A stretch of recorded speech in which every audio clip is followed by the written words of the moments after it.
Aujourd'hui, j'ai envie de te raconter une histoire. L'histoire d'un homme qui a passé sa vie à dire « comme tu veux » jusqu'au jour où son corps a dit stop. Une histoire que j'ai appelée « Arrête de t'oublier, c'est toi, l'amour de ta vie ». Cette histoire, tu la connais peut-être un peu. Parce qu'on nous a souvent dit « sois gentil, pense aux autres d'abord, ne sois pas égoïste ». Résultat, beaucoup d'entre nous savons très bien donner, mais nous ne savons plus comment nous donner de l'amour pour nous-mêmes. Dans cet épisode de Maman m'a dit, on va parler d'amour. On ne va pas parler uniquement d'amour romantique, mais de celui qui commence à l'intérieur. Car l'amour, le vrai, part de ton cœur, circule en toi et ensuite rayonne vers les autres.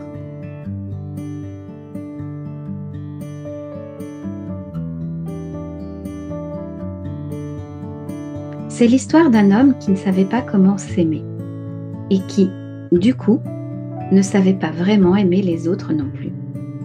Depuis tout petit, on lui avait répété la même phrase. Pense aux autres d'abord, ne sois pas égoïste, sois gentil, passe après les autres. Il l'a tellement prise au sérieux qu'il a fini par s'oublier complètement. Sa vie tournait autour des envies, des besoins, des plannings des autres. Et lui, il n'existait presque plus dans l'équation. Pour lui, aimer, c'était nécessairement choisir. Et choisir, c'était nécessairement abandonner quelqu'un. Alors, il ne choisissait jamais. Tu veux aller où ce soir? Comme tu veux. T'as envie de quoi là tout de suite? Ce que tu préfères. Il disait oui à tout, souriait tout le temps, rendait service sans qu'on lui demande.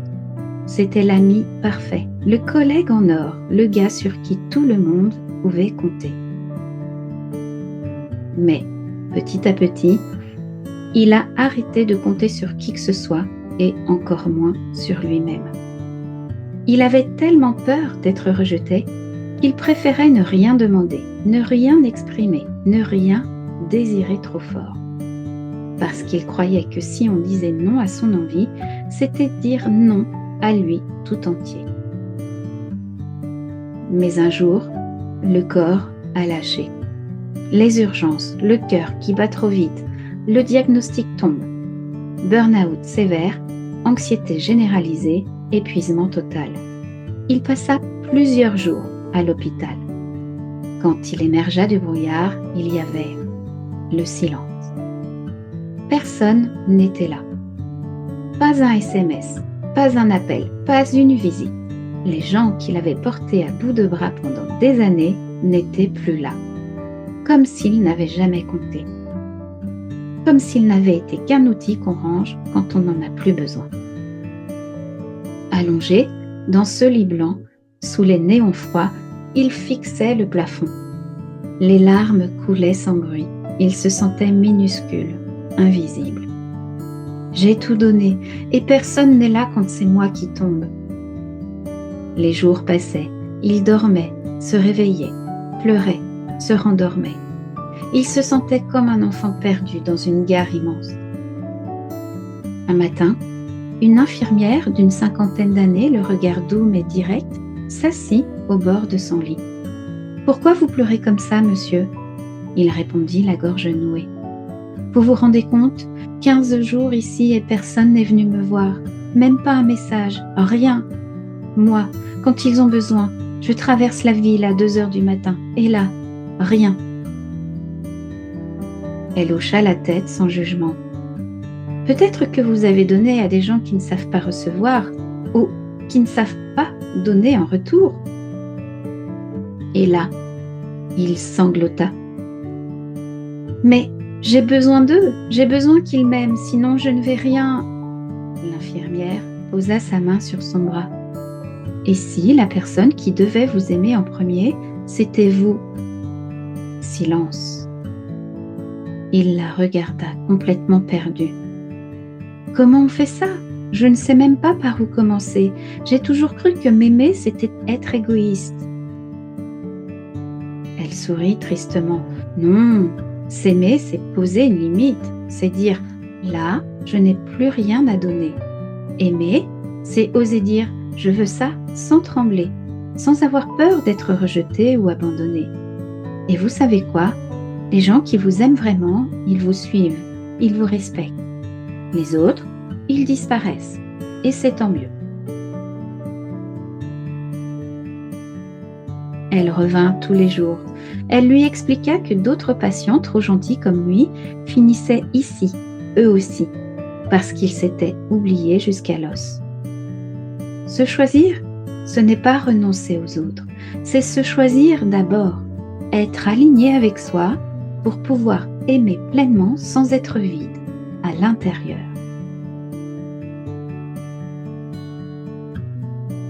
Le jour de sa sortie, il n'était pas guéri, mais il était réveillé. Il a commencé petit, à dire non sans s'excuser 1000 fois, à dire « ce soir, j'ai envie de rentrer tôt », à dire « là, j'ai besoin d'être seul ». Au début, ça n'a pas plu à tout le monde. Certains ont râlé, d'autres ont pris leur distance. Mais d'autres sont restés, vraiment restés. Avec l'infirmière, ils sont devenus amis. Elle l'a accompagné dans ses premiers pas maladroits vers lui-même.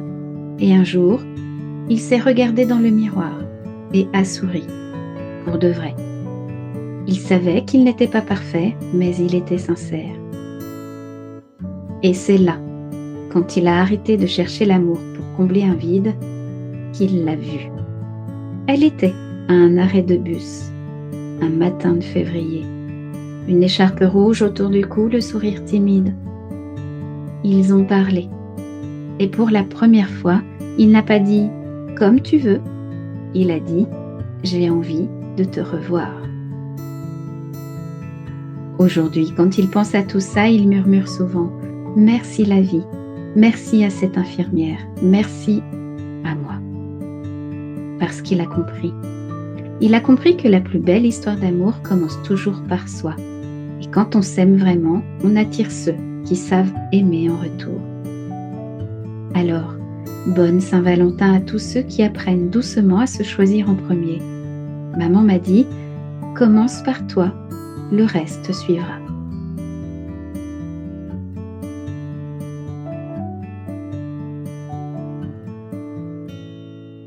Alors, souviens-toi que l'amour commence par soi. On nous a appris que s'aimer soi, c'est être égoïste. En réalité, c'est le contraire. Quand tu es rempli de ton propre amour, tu donnes aux autres depuis un plein, pas depuis un vide. En plus, un cœur qui se respecte, qui pose des limites, qui ose dire « je veux », il envoie un message clair au monde. Il envoie « je mérite le respect, je mérite l'amour ». Ensuite, tu attires ce que tu vibres et tu le reçois dans la même proportion. La loi d'attraction nous dit « tu n'attires pas ce que tu veux, tu attires ce que tu es, ce que tu vibres ». Et si tu vibres la peur du rejet, le sentiment de ne pas valoir assez, tu risques d'attirer des situations et des relations qui confirment exactement ça. À l'inverse, plus tu vibres l'amour pour toi, la dignité, la confiance, plus tu attires des personnes et des expériences qui respectent cette fréquence, dans la même proportion que ce que tu envoies. Et enfin, les neurosciences confirment l'importance de l'autocompassion. Les études montrent que quand tu te traites avec douceur, au lieu de t'auto-critiquer en permanence, ton cerveau active des circuits de sécurité et de récompense. Il libère de l'ocytocine, réduit le cortisol, et tu te sens plus apaisé. Concrètement, plus tu te parles avec bienveillance, plus ton système nerveux se sent en sécurité et plus tu peux créer des relations calmes, stables, nourrissantes. Encore une fois, à la proportion de ce que tu aimais. Souviens-toi, tu es l'émetteur, tu es l'émettrice. Ce que tu envoies comme vibration d'amour pour toi, tu le reçois en miroir, ni plus, ni moins. Et maintenant, on fait comment? Tu pourrais essayer par dire non une fois par semaine, sans te justifier. Pas besoin d'un grand drame, tu sais, juste là, je préfère rentrer tôt ou non, je ne peux pas ce soir. Ça donnerait quoi? Au début, ça irrite un peu. Tu sais, les gens ne seront pas habitués à ce que tu exprimes ce que tu veux. Mais très vite, ils vont respecter tes limites et toi, tu te sentiras plus léger, légère et plus vivante. Ensuite, te poser la question magique tous les jours, c'est-à-dire, qu'est-ce que moi j'ai envie là, maintenant ? Pas ce qui fait plaisir aux autres, pas ce qui est raisonnable, juste ce que toi, tu as envie là, maintenant. Un café ? Une balade ? Dire non à une invitation ? Ça donnerait quoi ? Petit à petit, tu te reconnecteras avec tes vrais désirs et quand tu les exprimeras, tu attireras les gens qui aiment la vraie toi, pas la version comme tu veux. Et puis, tu pourrais te parler comme si tu parlais à ton meilleur ami. Quand tu te critiques, par exemple, je suis nul, je ne mérite pas. Tu arrêtes, tu stoppes et tu respires. Et tu te dis, hé, je fais de mon mieux et c'est déjà énorme. Ça donnerait quoi ? Ton dialogue intérieur deviendrait plus doux, tu auras moins de culpabilité, plus d'énergie pour t'aimer vraiment et du coup, pour aimer les autres sans te vider. Et si tu te sens au bout du rouleau, demande de l'aide à un pro, à une amie ou même à un podcast comme celui-ci. Ça donnerait quoi ? Tu réaliserais que tu n'es pas seul et que demander n'est pas faible, c'est se choisir. Maman m'a dit, te répète encore de commencer petit, un pas après l'autre. Et souviens-toi, s'aimer, ce n'est pas être égoïste, c'est la base pour tout le reste. Alors, tu essayes laquelle en premier ? Dis-moi en commentaire ou en message privé, j'ai trop envie de savoir.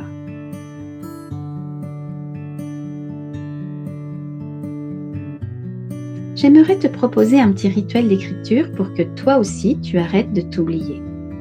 Prends un carnet, un stylo et si tu peux, isole-toi dans un endroit calme. Commence par écrire ceci.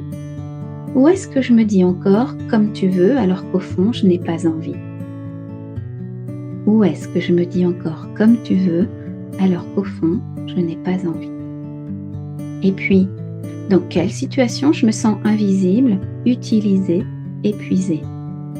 Dans quelle situation je me sens invisible, utilisée, épuisée ?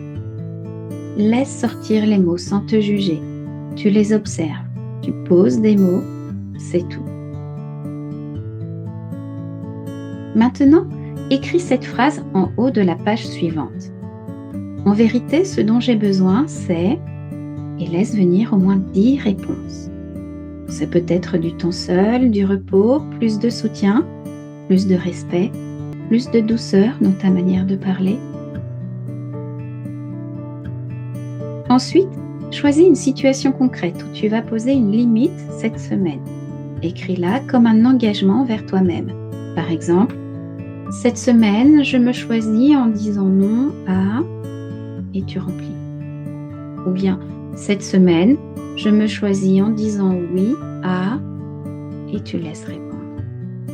Sens comment ton corps réagit à cette décision. Parfois, ça tremble, parfois ça résiste et c'est normal. Tu es en train de changer de vibration. Pour finir, écris 3 phrases que tu vas te répéter chaque jour comme un mantra. Par exemple, je suis l'amour de ma vie. Je mérite des relations qui me respectent autant que je me respecte. Ce que j'envoie comme amour pour moi revient vers moi dans la même proportion. Pour ma part, je les écris sur des post-it que je colle partout, surtout dans ma salle de bain. Ensuite, lis ces phrases à haute voix en posant une main sur ton cœur et observe la sensation, même si au début tu n'y crois qu'à moitié. Ton cerveau apprend par répétition et ta vibration se réajuste petit à petit.